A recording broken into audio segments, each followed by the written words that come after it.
Hello, and welcome back to our regular Inside IBM Research video series taking place here at IBM Research Europe. And I am joining you guys live from our Zurich lab.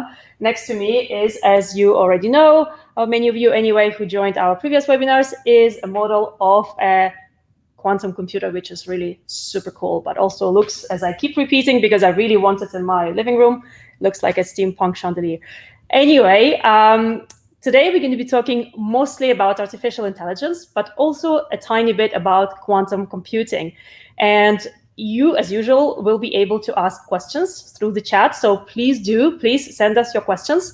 We're going to be talking about two different AI applications today.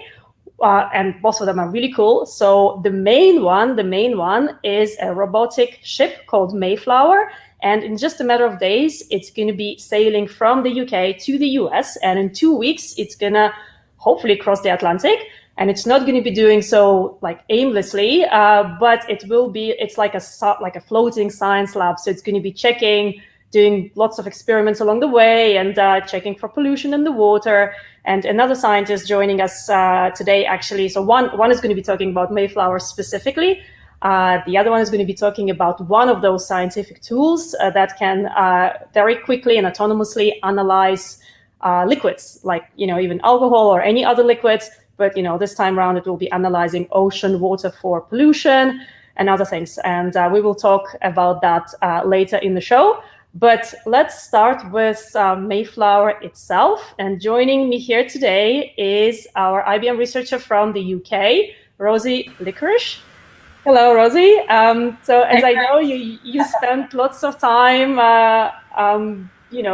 working with Mayflower, being on board of Mayflower, even though there's no crew. But, of course, to prepare the ship, you were working quite a bit on it. And it looks fantastic. I think we're going to see a video very shortly as well. But why don't you tell us how it actually started, this project, and what it's hoping to achieve?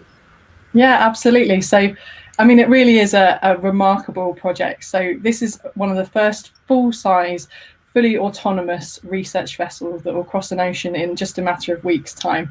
And it has this really important mission of collecting data about our world's oceans. So not only is it a huge innovation in the technology, the navigation system that's helping it autonomously cross an ocean, but it's packed full of science experiments.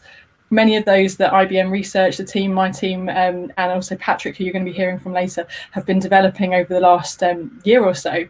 The team really got brought on board to actually, as IBM, as innovators with kind of skills across a whole range of different domains and specialisms, to see what experiments were going to be possible in this kind of new environment, and using the technology like AI and using that AI on the edge, so on small, low-powered devices, not necessarily connected to the network, which is essential for an ocean-going vessel, to actually see what kind of experiments we could do.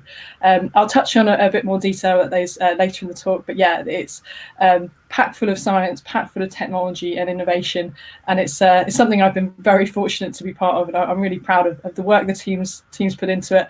And hopefully in the next few weeks we'll be seeing it setting out to sea and embarking on its really exciting first voyage across an ocean. Wow, it's really cool. And I can see there are solar panels as well. So it's completely autonomous, right? It's not like somebody on the shore is going to be like pressing buttons and guiding it, or if there is a whale in front or a ship, it's going to be like, there's no humans, right, at all. Exactly. It's making all of its decisions on the vessel itself. So you have to really kind of shift your thinking from imagining that there's a human on board, that there is no person, no soul on this vessel, and it isn't remote controlled. There is a capability that to control using remote control, but that's not what's going to be happening whilst it's crossing the Atlantic. It'll be making all of those decisions actually on the ship, and doing that using the cameras, the video feeds that it's going to be taking, as well as a lot of the other sensory data, things like radar, sonar, AIS information, GPS information, all of that information being kind of informing the navigation system to help it actually make decisions about the course. You mentioned obviously the solar panels on top as well, so you can see here So this is some footage actually taken from the beginning of this week. Midway through the sea trials, where the vessel's actually out in Plymouth, being kind of tested to make sure everything's working as we're expecting. And yes, so the solar panels you can see there on top are powering the ship alongside a backup diesel generator as well. Unfortunately, solar alone isn't enough to get it all the way across an ocean. But in the future, we'll certainly be looking for fully renewables to be powering that. But as it is, there is a backup diesel generator as well. But yeah, so the sea trials are very much underway at the moment. My team was down there this week actually, getting some of the equipment set up and installed. We've got to go out on the water alongside the Mayflower and actually see firsthand some of that autonomy and some of that onboard decision making. So really cool. And certainly, having experienced that, I feel fairly confident that those decisions that we'll be making out at the Atlantic, it will be able to do that, and it will be making a successful crossing with any luck. Wow, no, it's absolutely cool. And how is it going to be actually making the decisions? I'm just wondering. So there it is, like in the middle of the ocean, and suddenly storm starts or whatever, or like if there's a storm, or on the other hand there could be an obstacle ahead, how is it gonna deal with that?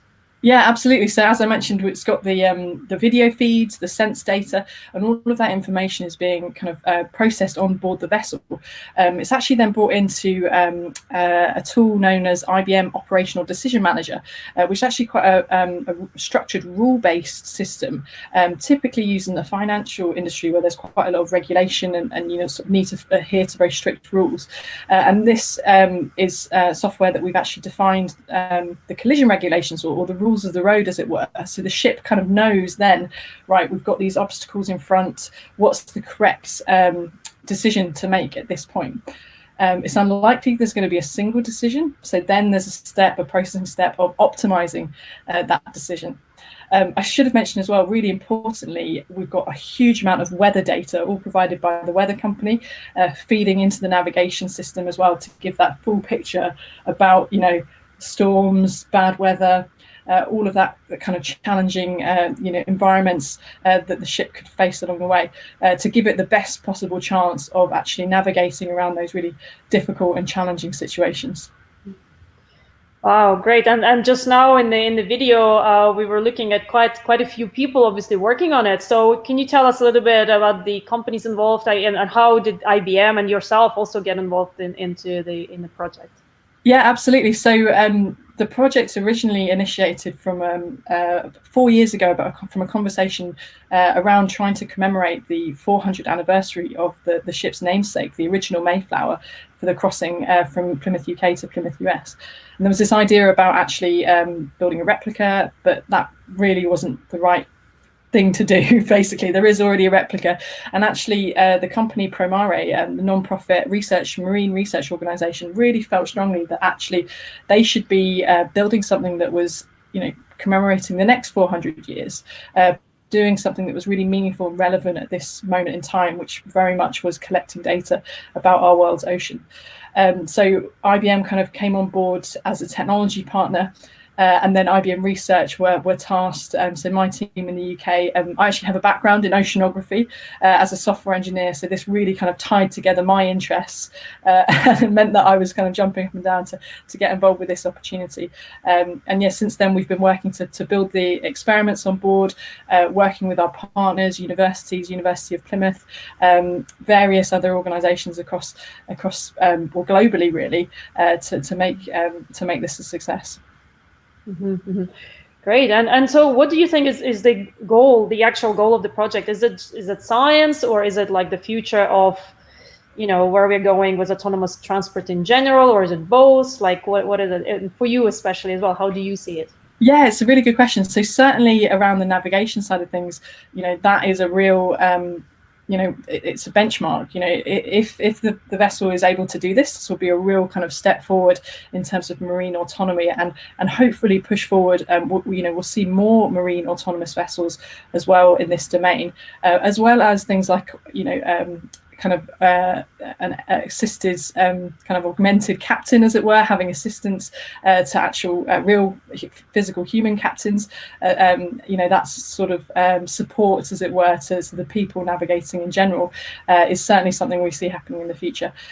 From a research side of things, that mission, I mean, obviously to me, that's sort of the main piece that I'm really passionate about. And what's interesting about that is the beginning of this year was actually announced as the UN Decade of Ocean Science for Sustainable Development. Basically what that means is it's kind of in recognition of our declining ocean health. Unfortunately, our oceans, the health of them is declining. They're stormier, less predictable, less productive. And it's really, something that this decade is making, bringing awareness of, and actually looking to bring together government agencies, industry partners and academia all together to collectively to actually try and solve some of these challenges. And the Mayflower's mission, as well as the autonomy and the navigation, is to collect data about the ocean, to try and kind of build a better picture of the marine environment, to help us better understand about our world's ocean. And alongside traditional research vessels, this ship isn't going to replace by any means. We need, the ocean is vast. There's a lot of data to capture. So these kind of vessels are going to be working alongside traditional research vessels, the other kind of sensors that we have at sea as well, to really build up a full picture, to help us really get that good understanding and hopefully, turn the tide on our declining ocean health. Great. Okay. Wow. Well, that's definitely all of that is extremely important. And now you mentioned sustainability specifically, so I think it's good to bring on our colleague Patrick, because Patrick is the one who is responsible for a super cool science tool actually on Mayflower called Hypertaste. I remember we were chatting a bit about it, and to me, I don't know, when I first saw it, Patrick, you may disagree about it. To me, it does look like a little alarm clock that I would love to have next to my bed. But you corrected me and said it looks. It doesn't look like that at all. But anyway, we're going to see video so you guys can decide for yourselves. But it's very cute. It's adorable little tool. And it does really, really cool science, because it can autonomously tell you whether whatever it is you're testing is like what's inside, right, on a chemical level. I'm a writer. So in the past, when I first covered Hypertaste, I actually wrote about how it could help verify whether your alcohol is fake or not, which is super important, of course, for the industry, and I suppose for whoever is actually buying whatever they're buying in the shop. But in this case, Hypertaste is going to be checking ocean water. And Patrick, maybe you can tell us a little bit more, like how it got added to Mayflower and where the idea came from and how exactly it's going to work. Yeah, sure, Katja. So as Rosie said, right, the health of the ocean is a big concern. And that's going to be the mission of Hypertaste on board the Mayflower, right? It's going to help us check the health of the ocean by studying ocean chemistry, right? So the ocean is absorbing, a third of all the carbon dioxide that's emitted into the atmosphere. So it's a very important player in climate change, right? However, as it does that, its chemistry is changing. So it's important for us to be able to understand what is going on, and to be able to do so also at scale, right? The ocean is vast, as Rosie mentioned. There's a lot of it that is uncharted. So we really need to have tools that allow us to investigate the ocean at scale and also study it over extended periods of time. So when we first started chatting, Rosie and team about the Mayflower, we thought about what could we do to investigate the chemistry of the ocean to get as complete a picture as possible. And that's why we thought, okay, maybe we can use Hypertaste, which, as you said, has been conceived for other purposes. We did not imagine it would ever be on board of an autonomous ship. We thought that it could be possible to repurpose it and actually make it leverage its capabilities for this mission, right? To check ocean health and to demonstrate that, in fact, autonomous experimentation can really help with these types of scientific studies and potentially transform marine exploration in future. Okay, cool. Actually, I can see now there's first questions are starting to come in, and if we're just gonna go back to Rosie for a second, but Marisa Mace is asking, I'm curious to know the dimensions and the weight of the Mayflower. Interesting. Yeah, so it's 15 meters. I don't know the actual weight of the vessel, but I know that it's got 3 scientific bays that can take up to 700 kilograms of cargo or science experiments. One of the benefits of this vessel, without having humans on board, that all of the space there can be completely dedicated to science. There's no need to have all the, everything that comes along with having people on board. So yeah, all of that capacity is there for the science experiments. Great, thank you, Rosie. Jumping back to Hypertaste again, Patrick. So if I understand correctly, Hypertaste is also fully autonomous, right? So it doesn't need any human intervention. So yeah, it's good you asked that, because originally it was not at all. So let me explain how Hypertaste works, right? So it's inspired by the way humans taste and smell, but it works a little differently, right? So if you will, it translates the chemistry of liquids into a digital fingerprint that computers can analyze. So that's kind of a first step into making it useful for an autonomous system, right? So it can do that by itself. But it leverages AI and training by examples in order to map these digital fingerprints to something that's useful, right? To some property that we're interested in.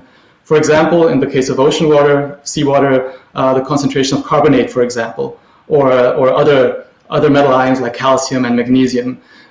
So we potentially have a system that we can then teach to recognize these different compounds that are in the ocean that are important for its health, that are important for its role also in climate change and in the carbon cycle. And that allows us then to extract the useful information, right, from these measurements. But originally it was not autonomous, right? It was originally intended as a handheld technology that somebody could dip into a liquid and obtain a quick check of what's inside it. So the team had to actually go through some work to build a system that makes it autonomous. So what you see here is part of the system being built up in our lab in Zurich, and there's tubes that are going to carry the seawater and other types of liquids through the system for testing. And this is, as you call it, alarm clock. We prefer to call it, the citrus. It's like a slice of lemon. It's about the same size, and you just dip it into liquid for testing. Here you see 3 of those Hypertaste boards now on board the Mayflower, on board of the system for the Mayflower, and in order to develop these test cells where the seawater would be tested autonomously.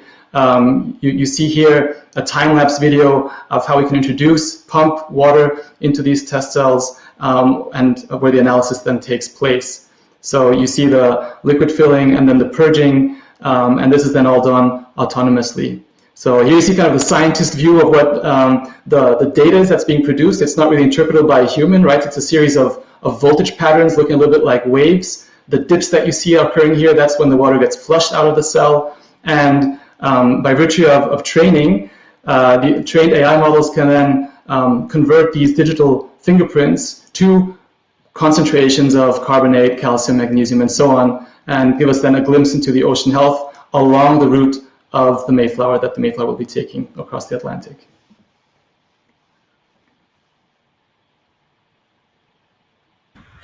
Oh, Katja, you're on mute. Oops. Sorry. Yes, somebody was asking here in the chat about compute power for Mayflower, but actually before we go to that, I had the same question, Patrick, about Hypertaste. How does it charge itself? How is it is it taking any energy from Mayflower power source? And after that, Rosie, if you could tell us as well about, how Mayflower actually going to be charging itself as well. Yeah, okay, so I'm going to give away the answer, Rosie's answer.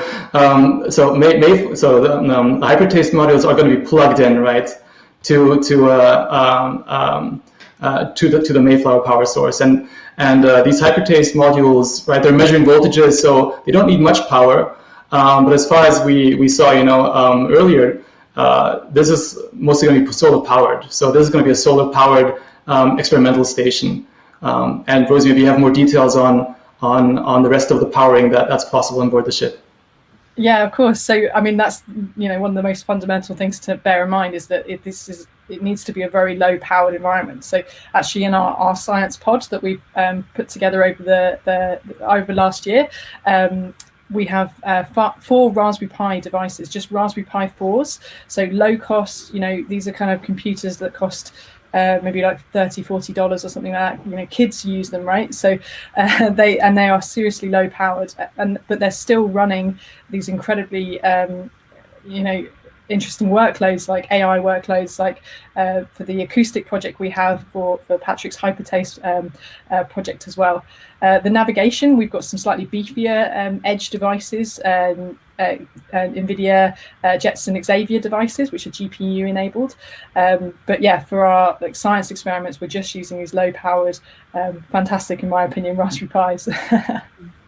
Cool, great. And somebody else is asking here in the chat, so how will the Mayflower's progress be tracked? Will there be a video link so researchers can see what is going on around on and around Mayflower at any time?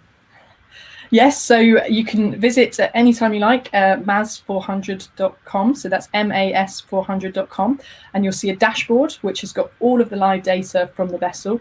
I believe that's live just now.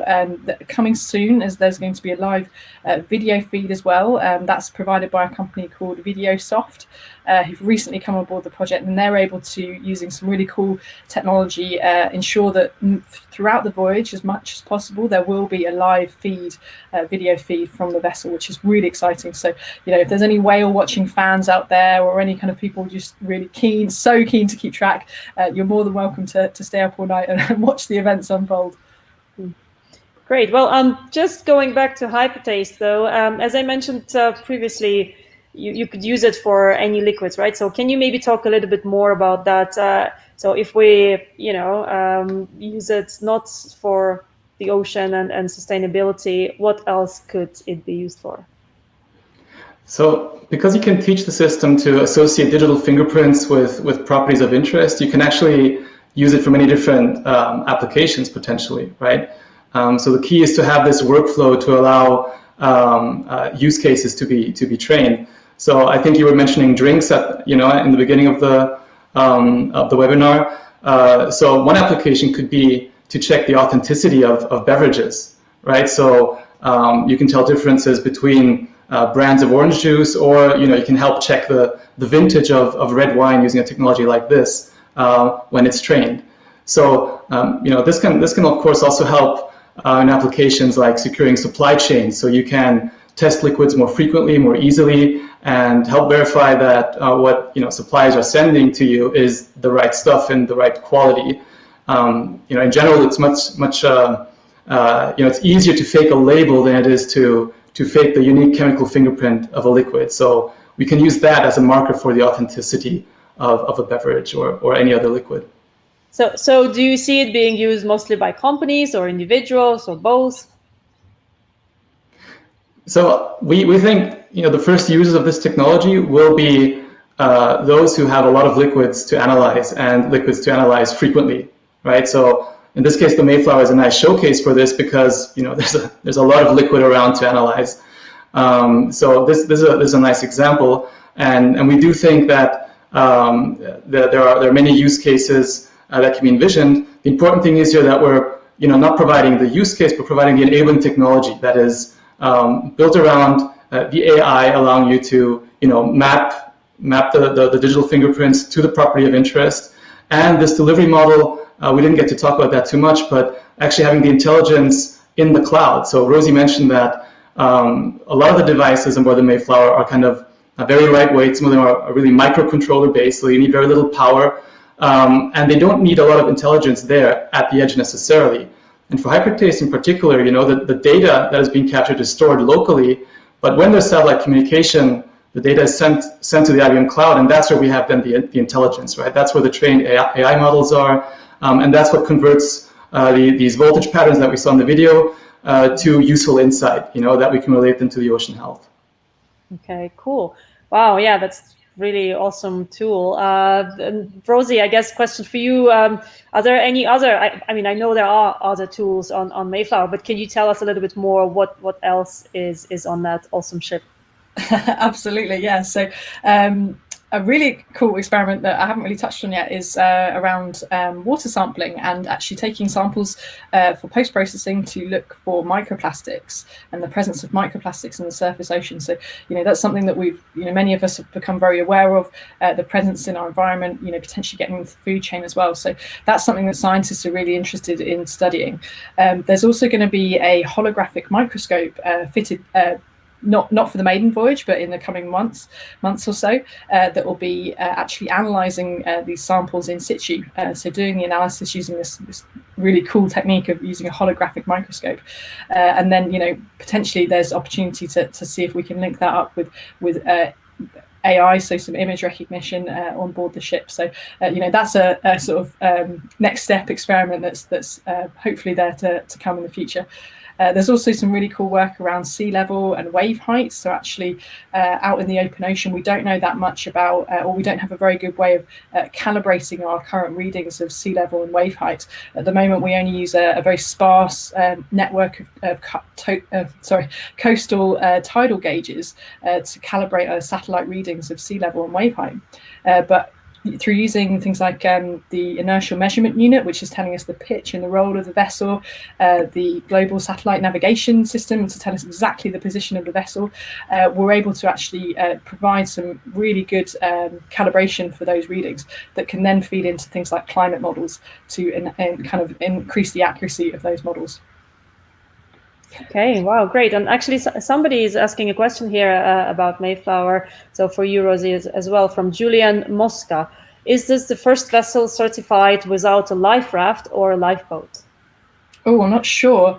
I guess. I mean, what's interesting about certifying this boat, I know that it's not necessarily something that the kind of legislation is keeping up with. The innovation that's there is sort of a step ahead of the categories for seafaring vessels. So, for instance, at the moment, the Mayflower's registered as a pleasure craft, but there's some debate. Well, there isn't a category for autonomous vessels, so it's interesting in that this technology is kind of there pushing the boundaries and driving forward innovation, and while the kind of authorities are maybe a step behind and cautious and it's a challenge to kind of bring forward those organizations to sort of support this kind of autonomy and innovation.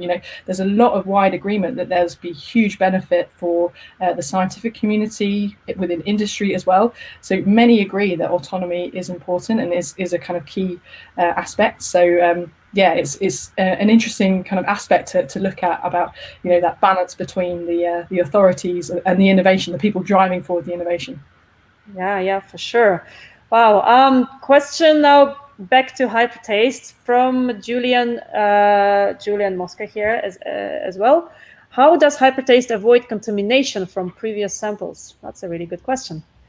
Yeah, it's a really technical question. Thanks, Julian.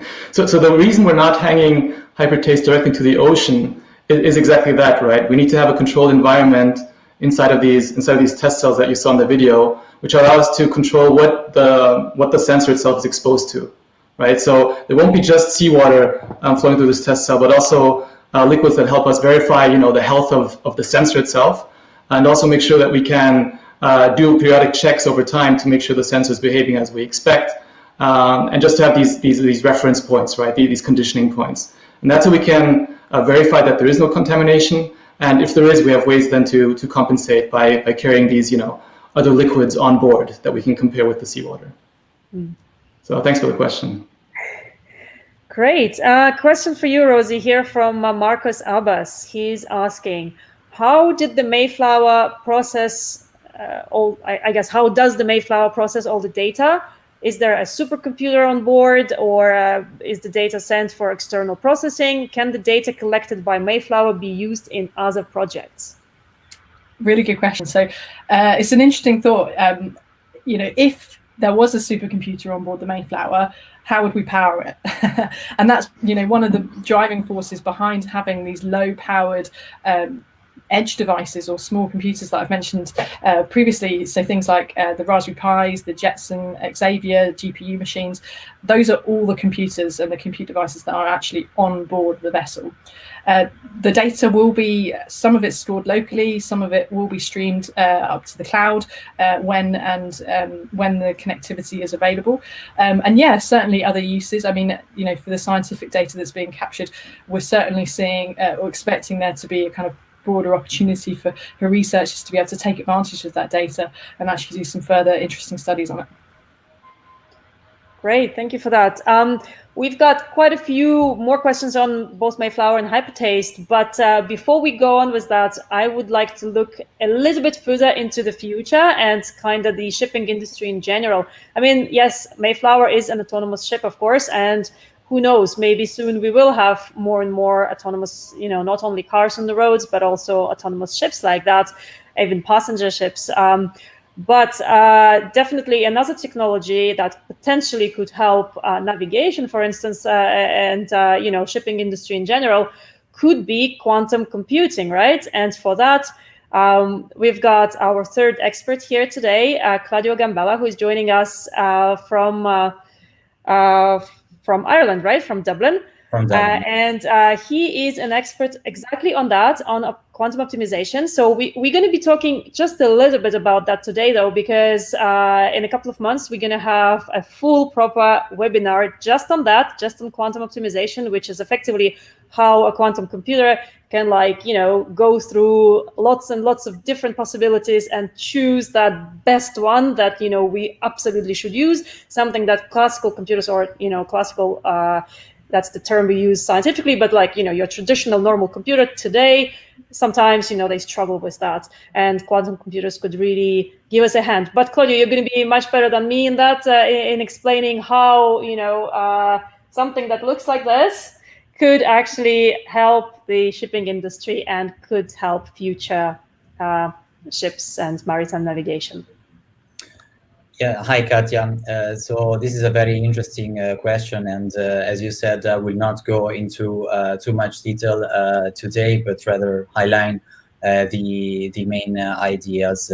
So yeah, in fact, quantum computers in the future would be able to solve an even wider variety of decision problems as of today. And right now, the main attempts to solve mathematical optimization lies with using variational approaches. And currently, it is not clear yet if there is an advantage with these approaches over classical computation. But the fact that they can't be simulated efficiently on classical devices make them a very interesting and pioneering research trend. So in order to solve such problems on quantum devices, the initial and one of the main challenges is to be able to find a modeling representation of the decision problem. So meeting this modeling challenge would enable to solve a variety of use cases ranging from finance to transportation, with practical problems such as solving ride-sharing optimization, waste management, or optimal routing. So to give more concrete examples, with researchers in ExxonMobil, our team in Dublin have looked into how to model a maritime inventory routing problem. So to give an idea on how important the problem is, we can mention that about 90% of the world trade relies on maritime routing. So in these scenarios, there are thousands of ships every day moving a wide variety of goods ranging from food to natural gas and widgets. So in such a very complex and articulated logistical landscape, really deciding how to best route the ships and vessels and visit ports and customers is really an important and challenging question. And even with classical optimization, this problem is known to be very difficult. So often in classical optimization, one tries to find simplified representation or approximations of the original problem, and therefore we wanted to instead see if quantum computers could change the way we tackle routine optimization in this case. But the first step, as I said, for researchers like us is to be able to find a mathematical representation of the problem. So what we did was to compare and evaluate the strengths and the trade-offs of different mathematical representation of maritime routing from a quantum computing perspective.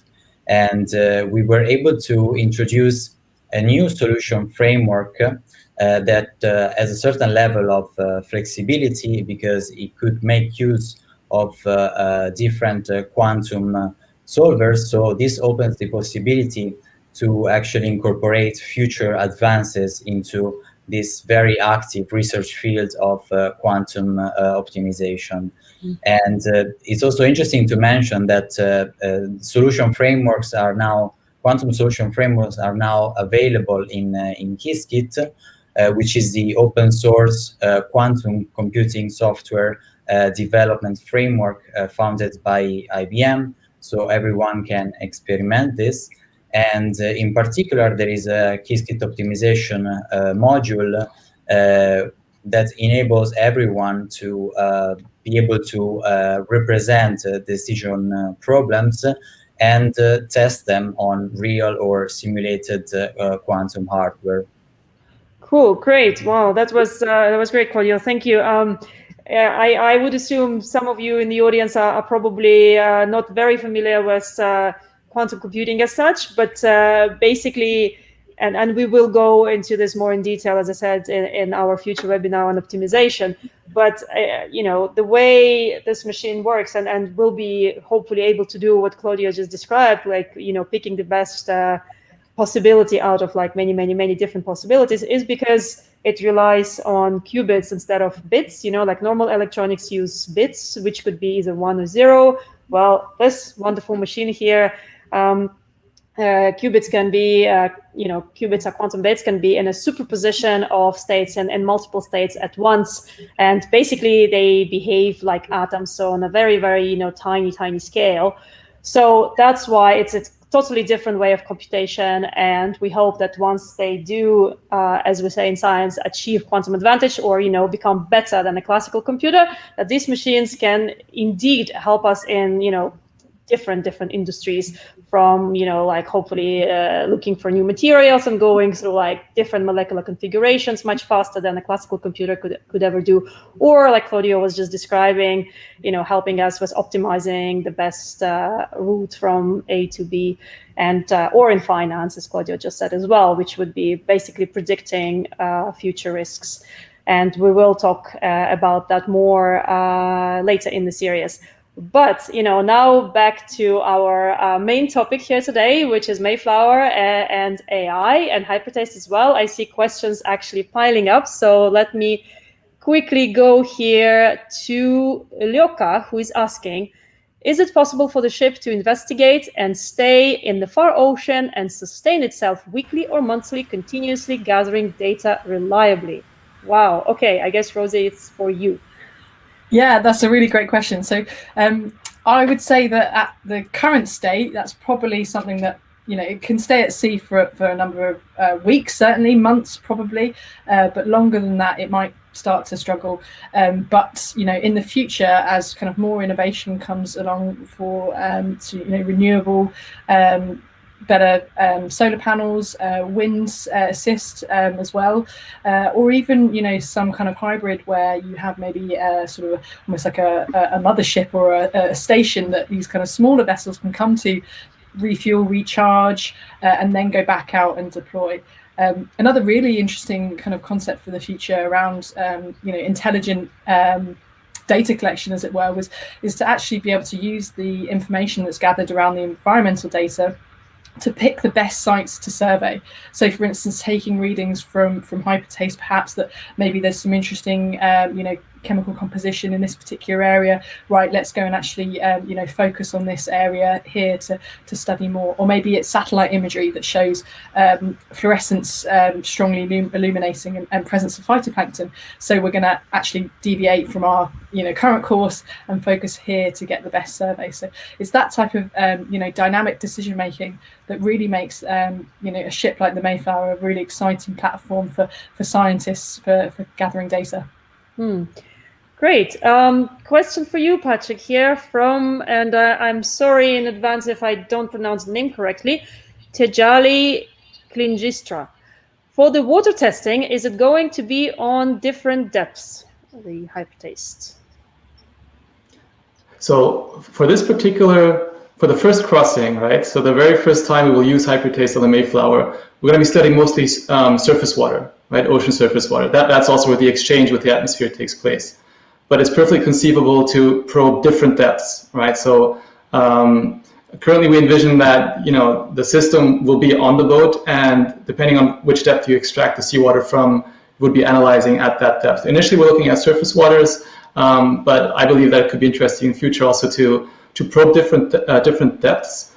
Also, as Rosie mentioned, to search for maybe changes in the ocean. We expect that a lot of the water is going to look very, very similar in the ocean, right? It's very homogeneous, but there can be regions, near the coast, or also regions of upwellings where actually the ocean chemistry gets mixed up, right? Gets mixed, and there it can be very interesting to probe then different depths. So let's start at the surface and then drill down further in future. And that's a similar answer as well for the acoustic project that we've got, where we're going to be actually listening to the sound of the sea and seeing if we can detect the presence of marine mammals. For the maiden voyage, the hydrophone is actually hull mounted, which is quite an unusual setup. Normally you have a hydrophone either towed very far away from your ship or deployed deep into the ocean, so it's kind of as far away as possible from noise. But for the maiden voyage, where kind of the crossing is almost like the most important mission, it's about what's the best setup for this particular piece of equipment that's going to minimize the risk of entanglement, getting debris and biofouling and that type of thing. So for the start, it's certainly the focus is the surface, but going forward, it's certainly an exciting idea to be probing deeper into the ocean. Wow, great. Oh, we've got a wonderful video here again. Fantastic. A question to Patrick here from Jim Bodo. Do you fear that the Hypertaste data will be used to synthesize or recreate sampled liquids that will be indistinguishable from the original to the Hypertaste sensor? Wow. What do you think? I really like that question, right? Because it's actually, so I don't fear that. Because I do believe that the unique chemical fingerprints of liquids that are in the environment or produced by complex processes are very hard to recreate. But it's touching on a topic that makes Hypertaste kind of relevant for innovation processes. So if you do want to, let's go back to the drinks again, right? If you do want to make a drink that tastes similar to your preferred beverage, then maybe you want a kind of a feedback loop with this kind of technology that can help you, move in that direction.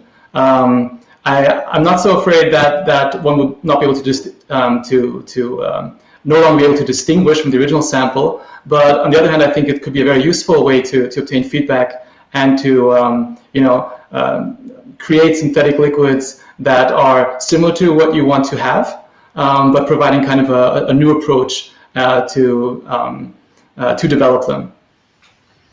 So thanks for the question. Wow, okay, great. Another one here from Gabriel Silva, who is asking, are there any advancements being made related to the control systems layer? How does that layer communicate with the AI navigation layer? I guess that's for you, Rosie. Yeah, that's a good question. I guess, there are huge advances that have taking place to enable this vessel. And interestingly, the guys who have actually built this, there's a company down in Plymouth, local business called M-Subs. They actually build submarines as their kind of normal daily business, and some of those have autonomy on them as well. So some of that innovation has already been something that they have kind of covered as well. And I'm certain there'll be some innovation around the control plane and actually how that connection is innovated on. I don't know too much beyond that around that question there, but it's a really interesting topic, and not too sure more beyond that. No worries. I've got actually a question here from one of our colleagues at IBM who are sending me questions via Slack. So Mark Koch is asking, how much power does the solar system generate on Mayflower, and what kind of batteries and energy storage is used on Mayflower? So the solar panels, they are obviously a key part to powering the vessel, but they're not the only source of power. I mentioned that there's a backup diesel generator as well. So together the solar panels and the backup diesel generator are enough to get this vessel across the ocean. And it's going to be a long journey. It's going to take at least 2 to 3 weeks. So it's really important that it needs to stay fueled and keep the power on. So the solar panels will obviously charge during the day and have that power source there. The backup generator will be also fueling the vessel in intermittent times when needed. But the idea is that it's fully contained there to have enough power for all the compute devices that are on board the vessel, and to get it across thousands of miles of ocean, hopefully without any issues. Yeah, it's fantastic. It kind of reminds me of that plane that went around the world, like a solar powered plane, but there was a guy inside though piloting it, right? It was like huge media frenzy around it. Solar Impulse, right? Oh, what was it? You guys remember? It was a few years back.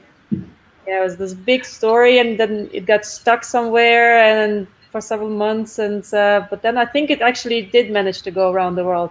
It would be cool if Mayflower maybe on the future trips also there's circumnavigation. But another thing to mention, actually, just in general, now we have this autonomous vessel. Say there is some challenges that it faces, and maybe it doesn't make it. There's no loss of life. There's no kind of risk or harm to humans there. So in that sense, it's almost an opportunity to innovate more and to really kind of take some risks, as it were. And there is a lot of unknowns and a lot of uncertainty with this mission. It is at its heart an expedition, with that pioneering spirit of the original Mayflower. But it's and the vessel can actually now travel to, it can reach these remote places that can be very dangerous. The ocean is a very unforgiving environment, so having a vessel that doesn't have those humans on board, it kind of opens up a few more opportunities for where we can actually research in a safer way. No, for sure. I mean, it's so futuristic, isn't it? And it kind of brings me back to quantum. Claudio, like what's your view on the future of all of this? Like, would you be excited as a quantum scientist if indeed quantum computers join this whole AI, autonomous ships, robotic ships, and all of this together in our lifetimes? That would be amazing. I don't know. What do you think? Yeah, it would be very exciting. So I'm really looking forward to see the ongoing progress, especially in the quantum hardware that we have already seen in recent years. So much progress in how to control and build these quantum devices. So currently we have systems with tens of physical qubits, and one of the main challenges is how to implement quantum error correction on those qubits to make them actually reliable. So I think that this will be like one of the main challenges in the next years ahead, and it would potentially broaden the applicability and scalability of the current approaches to tackle more practical applications. Yeah, for sure. Well, that's the future anyway. But right now, we've got a very practical question here from Nikolai Stockstedt, who is asking, how are the navigation decisions being taken, and what inputs are used to take those decisions, and how does the ship avoid collisions? So that's really about the data feeds and the sensor data that the ship's getting, both from its video cameras, also the satellite navigation, the AIS, the radar and sonar as well. All of that's feeding in to this rules-based system that I mentioned a while ago, known as IBM Operational Decision Manager, that's able to give us the right decision to make at that particular point, given the obstacles. That's then optimized using another piece of IBM software called IBM CPlex Optimizer. And then those, a final step of actually verifying that particular decision before, actually the boat is sped up, the rudder's turned, or whatever action needs to be taken. So that's the way that the navigation system is able to actually, safely get the ship from A to B. Of course, taking in the weather data as well. That's obviously such a fundamental part of, ensuring a safe crossing, which again, as I mentioned previously, that's all provided by IBM's The Weather Company, really high accurate, high precision, continuous weather data as well. Oh, fantastic. Cool. Well, just in a few minutes we have left here, there's a question for Patrick from Martin De Vries. Patrick, can I have such a tongue on my sailing boat and feed you the data so that you can create many more feeds? So, Martin, you can read my mind. So I think one main advantage of having this kind of cloud-based interpretation of measurement data is that we can democratize it, right? And especially for a task like characterizing the ocean, I think this would be a way to go, right? So how about we keep you updated about our tests on the Mayflower, and then we see where to go from there. Yeah, for sure. I mean, if I had a sailing boat, I would definitely get Hypertaste on the first day. I think all sailing boats should just come equipped with Hypertaste, and we should send all of that to science. I mean, that would be amazing. Okay, now another question here for Rosie, I suppose. Will there be, from Nikolai Stockstead again, will there be a human check 24/7 on how the Mayflower is navigating, and how will it be monitored? What route will it take over the Atlantic? I guess the first one you kind of talked about a little bit already, Rosie. Maybe you can just repeat a little bit on what you said. But the second one is quite interesting. What route will it take over the Atlantic? That's a pretty cool question. Yeah, sure thing. So, great questions. For the first one, will someone be monitoring? I certainly won't be. The science experiments that we've developed on board, they will be operating, day and night autonomously. For the navigation, again, there is no need, in theory, for anybody to be on hand or intervening. I'm sure, particularly with the live video feed as well, the world will be watching, right? So it might be that we see on Twitter some exciting event has happened before actually, any of the team actually know about it. But in theory, it is all autonomous. There's nobody there with a remote control or overseeing things. So it should be kind of as hands-free as it can be. And then for the route, so actually, the Atlantic is one of the busiest shipping areas in the whole world. So one of the challenges the Mayflower has is to not only very much avoid many of those other vessels, but to give it the best chances, a kind of more strategic route, avoiding the busiest channels, I believe has been chosen. But much of the navigation and the route choices are down to the vessel itself. But my understanding is that it'll be taking a kind of northerly arch across the Atlantic. Not the most direct route, but the one that's going to maximize the chances of it reaching its destination safely. Wow, yeah, I assume actually it makes me, remember the incident in Suez Canal we had just recently, right? So I'm just wondering, an AI captain like that, would say, okay, of course, Mayflower in size is incomparable to the ship that got stuck, obviously. But in a challenging situation like that, do you think AI would actually be able to find the optimal solution? Yeah, it's a really good question. And, I mean, I mentioned just very briefly that, in the future, one of the applications of this technology will be to assist captains, real life human captains in their navigation with their decision making. Human error is something that happens. So, if there's additional support that we can provide through, AI systems like the AI captain on board the Mayflower, then that could be a real advantage. And, maybe that particular captain on that big ship in the Suez Canal might not have gotten that very sticky situation if he had an assisted AI captain alongside him, but you never know. Yeah, for sure.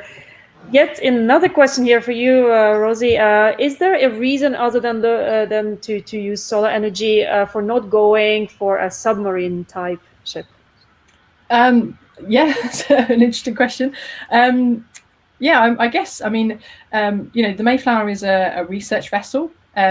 We have research vessels that are surface vessels. There are examples, things like gliders, underwater vessels that do make sort of deep dives into the ocean. Some of them spend up to six months at sea using kind of the waves as energy for traveling. And these gliders take readings all throughout their journeys. The difference is with deep sea and subsea undersurface vehicles, we're not able to get the data until they're actually back up at the surface. So the benefit of having a surface vessel like the Mayflower is that we can have those readings back on land, to the web portal, like I mentioned, mas400.com, whenever there's satellite connectivity. So we're able to really keep a good track. And it's possible that in the future there might be some real innovations that enable us to develop, more kind of complex subsurface vessels that are able to do full sets of experiments, but at the moment the innovation has been around this really exciting surface vessel with all these experiments packed on board. Cool. And right before we go to our final question, there's another one from Julian Mosca. What is the AI captain's name, Rosie? I believe Captain Watson has been coined. But yeah, the AI captain is a pretty good one. There's also, I should mention as well, the ship's sort of mascot, Stowaway, which is Artie the seven-legged octopus, who you can find and have a chat with on mas400.com. You can even play a little game with Artie to learn a bit about ocean pollution and plastic and waste in the ocean. It's just a little bit of fun to try and engage as wide an audience as possible, which is something really important about this project. Is about as much as the navigation and the science is key, about awareness to as wide a group of people as possible that our oceans are critical, the oceans are important, innovation is needed to for the future to come up with new ways of studying the ocean, new sensors, new devices, new technology. So it's a really exciting time for marine innovation and technology in this space. Yeah, for sure. So very last question here. Where can all of you guys watching, where can we all follow Mayflower's fantastic progress and Hypertaste as well, and all the fantastic, wonderful data you guys are going to be receiving over the next weeks and months? Where can we find all of that out? Well, absolutely, mas400.com, mas400.com, all social media, LinkedIn, Instagram, Twitter. I believe it's AI_Mayflower, and you'll be able to watch and follow. And I truly encourage you, please engage, please ask us questions. The team are more than happy to help and engage with you. So looking forward to hearing from you all.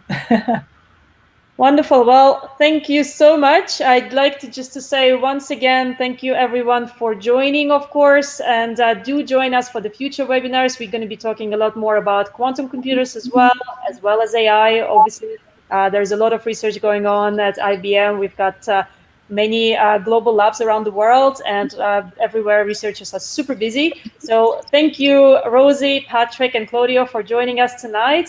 Thank you for all the experts behind monitoring the chat and answering a lot more questions that we went through live today. And of course, to all the audience who joined us and everybody else who made this possible. So Promar, and Mayflower guys, fantastic job, of course, and everybody else who took part. So thank you again, and there will be a replay on YouTube, and do come back in a month. Thank you. Bye. Thanks all. Bye for now. Bye-bye. Bye.